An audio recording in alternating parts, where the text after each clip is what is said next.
எல்லா சப்போர்ட்டும் நாம பண்ணணும்னு சொல்றாங்க பாத்தீங்களா, அந்த அன்பு தாங்க. அதுதாங்க இந்த சமுதாயம் நமக்கு தருகிறது. இதுல வீடு வந்து அப்படி செய்யுமா இப்படி செய்யுமா, நல்லா செய்யும். இளைஞன் வளருகிற வரைக்கும் செய்யும். கொஞ்சம் ஃபேமஸ் ஆகுங்க, உங்க பெரியப்பா சந்தோஷப்படுவாரா, தாய் மாமா சந்தோஷப்படுவாரா?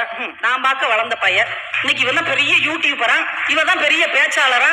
நம்ம குடும்பம் தாங்க நமக்கு எதிர்ப்பு தெரிவிக்கும். நம்ம சொந்தக்காரங்க தான் பொறாமப்படுவாங்க, வைத்தறிச்சல் படுவாங்க. ஆனால் இந்த சமுதாயம் எங்க ஊருக்காரங்க சொன்னாலே கைதட்டு. எங்க சமூகம் ஒரு இளைஞர்களுக்கு தருகிற வாய்ப்பை குடும்பம் ஒருவரும் தர முடியாது சார். குடும்பம் ஆசைப்படும், குடும்பம் கனவு காணும், குடும்பம் அக்கறை காட்டும், குடும்பம் பாசத்தை கொட்டி வளர்க்கும். என் பிள்ளை கலெக்டர் ஆகணும் கலெக்டர் ஆகணும் கனவுதான் காணும். ஆனால் இன்னைக்கும் சாதி அடுக்கிலிருந்து மீண்டு வர முடியாத ஒரு நரிக்குறவர் சமூகத்திலிருந்து ஒரு பெண் வந்து 10ஆம் வகுப்பு படிச்சிட்டு இருக்கிறான். நெய்வெளின்னு அவளுக்கு பேரு. கலெக்டர் ஒரு நாள் அங்க வர்றாரு. அவர் கேட்கிறாரு இந்த பொண்ணுகிட்ட, நீ என்னவா வரணும்னு ஆசைப்படுற? சார், நான் இந்த மாதிரி சமூகத்தில இருந்து முதல் தலைமுறையாக படிக்க வருகிறேன், நான் உங்களை மாதிரி கலெக்டரா வரணும்னு ஆசைப்படுறேன். அவர் என்ன பண்ணார் தெரியுமா? உடனே அவருடைய கலெக்டர் ஆபீஸ்க்கு கூட்டு போய் அவருடைய சீட்ல உட்கார வச்சு, இன்னைக்கு நீ சும்மா உட்கார்ந்து இருக்கிறாய், வருங்காலத்தில் கலெக்டராகவே இங்க உட்கார வேண்டும். திருப்பத்தூர்ல யாருக்கு அந்த மனசு வரும்? உங்க அம்மா வேணா வீட்டுல இருக்கிற சேர உட்காந்து 2 தோசை வேணா சுடு, அது வேணா செய்யலாம். அப்பா வேணா ஈசி சேர்ல படுத்து வச்சத்தனார் அப்பா சேர்ல. ஆனால் ஒரு கலெக்டர் தாங்க இந்த கனவை உன்னால் நினைவாக்க முடியும் என்ற உத்வேகத்தையும் உற்சாகத்தையும் ஊக்கத்தையும் தர முடியும். இது சமுதாயம் தானே செய்ய முடியும். அரசாங்கம் செய்கிற ஒரு வாய்ப்பு இளைஞனுக்கு வேற யாரால செய்ய முடியும்? உங்க அன்பு செய்ய முடியாதுங்க.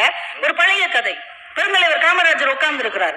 பரமக்குடியில இருந்து ஒரு கட்சிக்காரர் வர்ற, தன் மகனை கூட்டிட்டு வர்ற, நல்லா படிக்கிற பையன், எம்எஸ்சி சீட்டு வாங்கணும். மார்க்க பாக்குறாரு, நல்ல மார்க்.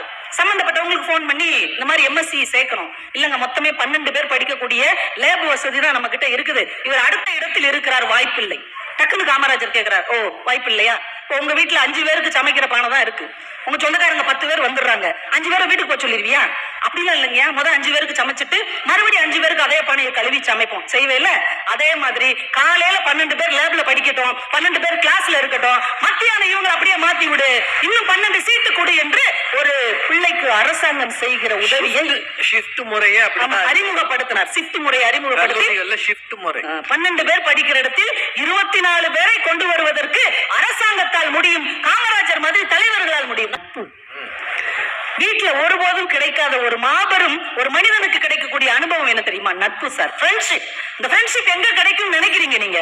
ஒரு ஸ்கூல்ல ஒரு டீச்சர் ஒரு கஷ்டமான கணக்கு போட்டாங்க. பெண்கள் படிக்கிற வகுப்பு, 40 பொம்பளை பிள்ளைங்க.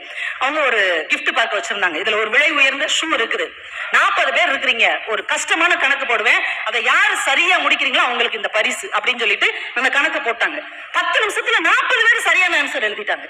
டீச்சருக்கு என்ன செய்யன்னு தெரியல. சரி, 40 பேர் உங்க பேரெல்லாம் எழுதி கொடுங்க, குழுக்கள்ல போட்டு ஒருத்தங்க பேர் எடுத்து அவங்களுக்கு இந்த ஷூ கொடுப்போம்ட்டாங்க. எல்லாரும் அவங்க பேரை எழுதி மடிச்சு கொடுத்துட்டாங்க. பாக்ஸ்ல போட்டு மேம் கொடுக்குறாங்க. ஒரு பேர் எடுக்கிறாங்க, பிரியான்னு ஒரு பேர் வருது.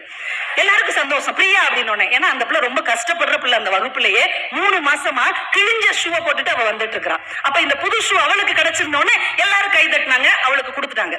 வகுப்பு முடிஞ்ச எல்லாரும் போன உடனே சும்மா தற்செயல அந்த ஆசிரியை அந்த பாக்ஸ்ல உள்ள மத்த பேப்பரை பிரிச்சு பாக்குறாங்க. 40 மாணவிகளும் பிரியா என்று அந்த ஒரு பெண்ணின் பெயரை எழுதி. வீட்டுல ஒரு சாக்லேட் இருந்தா கூட இதை என் ஃப்ரெண்டுக்கு கொடுக்கட்டா, உள்ள வை, ஃப்ரிட்ஜுக்குள்ள வை, ஃபாரின் சாக்லேட் 1 மாசம் வச்சு சாப்பிடணும், அவளுக்கு கொடுக்குறேன் இவளுக்கு கொடுக்குறேன், இதுக்காக நான் கஷ்டப்பட்டு உழைக்கிறேன் அப்படின்னு நீங்க சொல்றீங்க. இல்ல வீட்டுல சொல்லுவாங்க, இல்ல தாய்மார்கள் சொல்லுங்க. ஆனால் நட்பு என்னுடையது எல்லாமே உன்னுடையது என்று விட்டு கொடுக்கும் இல்லையா? அதையெல்லாம் இந்த சமுதாயத்துல பார்க்க முடியும். ஆசிரியர்கள் மாதிரியான ஒரு இனத்தை எங்க பார்க்க முடியும்? வீட்டுல பார்க்க முடியுமா? இந்த உலகத்திலேங்க யாரோ பெத்த பிள்ளைய ஏன் பிள்ளைன்னு சொல்லக்கூடிய உரிமையும் தகுதியும் படைத்தது ஆசிரியர் சமுதாயம் தானே.